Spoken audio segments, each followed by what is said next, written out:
بسم اللہ الرحمن الرحیم۔ ذات اولاد کی محبت میں لوگ دشمن بن جاتے ہیں، مال کی محبت میں دشمن بن جاتے ہیں، مال کی محبت میں اطاعت پروردگار عالم نہیں کرتے۔ کیوں آج مومن خمس نہیں دیتا؟ کیوں آج مومن واجبات پہ عمل نہیں کرتا؟ کیونکہ یا مال کی محبت ہے یا دنیا۔ حب مال پہلا ڈائنامیٹ حب ذات ہے، دوسرا ڈائنامیٹ حب الدنیا ہے۔ یہ دو ایسی وجوہات ہیں جو انسان کے اعمال کو تباہ و برباد کر دیتی ہیں۔ فرمایا اے انسان، جب تک ان دو محبتوں کو دلوں سے نہیں نکالو گے۔ امام خمینی کے استاد آئے ملکی تبریزی، ان کے بھی بہت بڑے استاد تھے۔ فرماتے ایک دن میں اپنے استاد کے پاس گیا، خمینی صاحب کے استاد اپنے استاد کے پاس گئے۔ فرماتے میں نے کہا قبلہ، میں کئی دنوں سے اپنے نفس کی پاکی، اب یہ کل 2-3 مجالس اور ہیں تو اور درجات، قلب کی پاکی، فکر کی پاکی، خیال کی پاکی اعلیٰ ترین درجہ ہے کہ جب انسان وہ کر لیتا ہے تو پھر خدا اسے ولایت اہل بیت عطا کرتا ہے عملی اعتبار سے، پھر وہ کرامت، صاحب کرامت بن جاتا ہے۔ فرمایا کہ میں اتنے دنوں سے عمل کر رہا ہوں لیکن کوئی اچھا خواب، کسی فرشتے کی زیارت، اہل بیت کی زیارت نہیں ہو رہی، مجھے کرامت نہیں مل رہی۔ قبلہ بتائیے میرے اندر کون سی غلطی ہے، ایسی کون سی صفت ہے؟ استاد نے کہا کہ میرے شاگرد تیرا نام کیا ہے؟ شاگرد پریشان، استاد جی آپ کو تو پتہ ہے میرا نام کیا ہے؟ کہ پھر بھی بتا۔ کہ یہ نام ہے۔ کہ کس قبیلے سے ہو؟ کہ ملکی قبیلے سے ہوں۔ کہ تمہارے فلاں رشتہ دار فلاں شہر میں رہتے ہیں؟ کہاں رہتے ہیں؟ کہ ان سے تمہارے دل میں بغض ہے کہ نہیں ہے؟ ان رشتہ داروں سے دل میں بغض ہے؟ کہاں قبلہ؟ انبند ہے، کئی سالوں سے آپس میں ہم بات نہیں کرتے۔ فرمایا جب غیر اللہ کی وجہ سے، اللہ کے علاوہ اپنی ذات کی خاطر اگر کسی سے نفرت کرو گے تو اس دل میں کبھی بھی ولایت نہیں آ سکتی۔ قلب کو صفا دینا پڑتا ہے، یعنی یہ جو دل ہے نا، یہ آئینہ ہے۔ اس آئینے میں کبھی چہرہ علی نظر آتا ہے، کبھی چہرہ حسین نظر آتا ہے، کبھی چہرہ امام زمانہ، لیکن کب نظر آئے؟ جب آئینہ صاف ہوگا، جب آئینہ دھندلا ہے، اس پر تم نے اپنی محبتوں کے اسٹیمپ لگائے ہوئے ہیں۔ اور میں کسی سے نفرت نہ کرنا، اگر کرو تو اللہ کی خاطر، کسی سے محبت نہ کرنا، اگر کرو تو پروردگار عالم کی خاطر۔ اور اتنی سخت روایت میرے چھٹے امام، امام جعفر صادق علیہ السلام،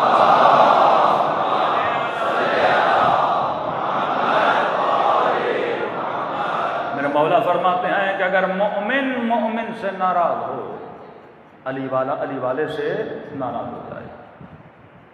فرمایا متکبر کی نشانی یہ ہے کہ وہ خود کو نیچا نہیں کرتا۔ کہ اگر یہ دو مومن آپس میں صلح نہ کریں تو ان دونوں پر اللہ کی، رسول کی اور اہل بیت کی لعنت ہوتی ہے۔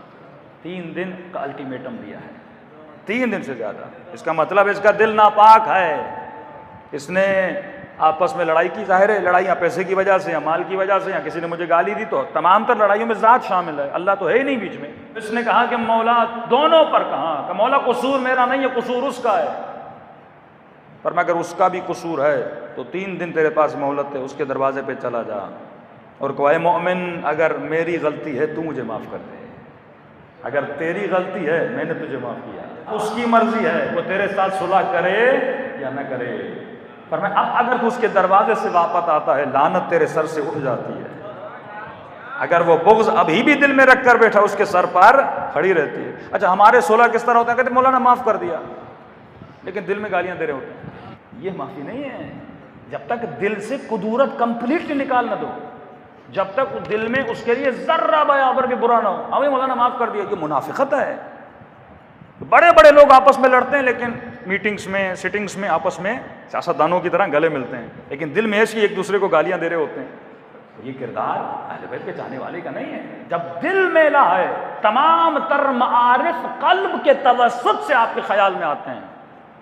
اگر تم نے دل کا راستہ بند کر دیا، کبھی بھی کرامت تک نہیں پہنچ پاؤ گے۔ فرمایا اس کے در سے واپس آ جا، اب لعنت اس کے سر پر ہے، اگر وہ صلح نہیں کرتا لعنت تیرے سر پر نہیں ہے۔ اب سنیے امام کا جملہ، فرمایا ہر وہ قدم، جنت کمانا بہت آسان ہے اگر انسان چاہے، عارف باللہ بننا بہت آسان ہے، سلمان بننا بہت آسان ہے۔ سوال یہ ہے تو چاہے، جب تک ارادہ نہیں کرے گا تب تک کچھ بھی نہیں ہوگا۔ ایک ٹیشو پیپر ہے، میں ارادہ کروں تو اٹھے گا نا، ارادہ نہیں کروں تو کیسے اٹھے گا؟ امام فرماتے ہر وہ قدم جو اس کے در سے اپنے گھر کی طرف بڑھاتا ہے، خدا ہر قدم پہ تیرے نام اعمال میں 70 نیکیاں بڑھاتا ہے۔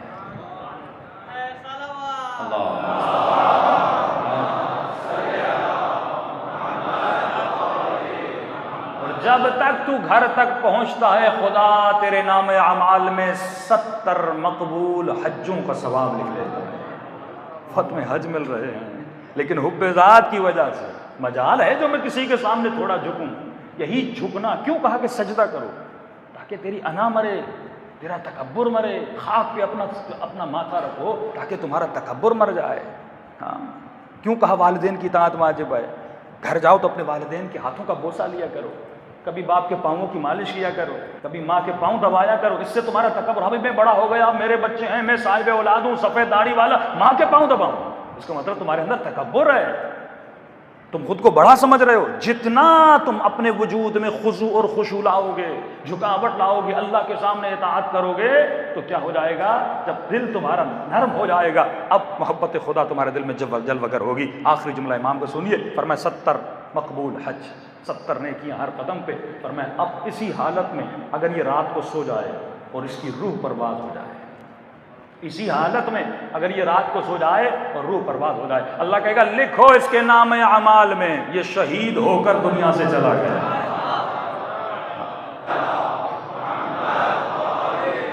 اتنا ثواب بندے کو مفت میں ملے، لیکن یہ اکڑ کے چل رہا ہوتا ہے کہ میں کیوں معافی مانگوں، غلطی اس کی ہے.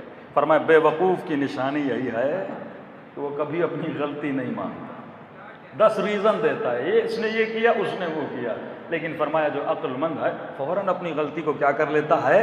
تسلیم کر لیتا ہے، اپنے وجود میں اصلاح لاتا ہے. پوچھنے والے نے کہا مولا شہادت کا مقام کہاں؟ شہادت کا مقام کہا مولا اس نے تو زخم نہیں کھائے، اس کو تو تلوار نہیں لگی، اس کو تو نیزہ نہیں لگا، بڑے سکون سے رات کو سو گیا. امام فرماتے ہیں جسم پر تلوار چلانا آسان ہے، لیکن اس نے بھی تو جہاد کیا ہے جس نے اپنے نفس کا گلا کاٹ کے مومن سے جا کے معافی مانگی. یہ سب سے بڑی تلوار ہے جان محترم کہ سیدہ کے سامنے کھڑے ہوئے متکبر تھے، حب ذات تھی. اگر ذات کی محبت نہ ہوتی کبھی بھی سیدہ کا حق کوئی نہ کھاتا. یہ ذات کی محبت ہے اور ان کو حق نہ ملا، مانگنے گئے، حق مانگنا شریعت میں واجب ہے، نہ ملا، پھر آ کے گھر میں بیٹھ گئے. لوگ کہتے ہیں علی لڑے کیوں نہیں؟ وہ اپنی ذات کے لیے لڑنے نہیں آئے تھے. کائنات اللہ نے ان کی دولت میں عطا کر دی تھی، لیکن کبھی بھی اگر تلوار اٹھاتے ہیں تو خدا کے لیے، اگر جنگ لڑتے ہیں تو پروردگار عالم کے لیے. ان کے مکتب کا چھوٹے سے چھوٹا بچہ بھی اگر خود کو قربان کر رہا ہے تو ذات پروردگار عالم کے لیے. تو فرمائے مومن یہ مقام تیرے وجود میں آنا چاہیے کہ تم جو بھی کرو زندگی میں تمہارا محرک پروردگار عالم ہونا چاہیے، نہ کسی سے نفرت کرنا، نہ کسی سے محبت کرنا. تو اگر یہ جذبہ قوم میں پیدا ہو جائے تو ہمارے جتنے جھگڑے ہیں سارے جھگڑے ختم ہو جائیں. صلوات پڑھیں محمد وعلی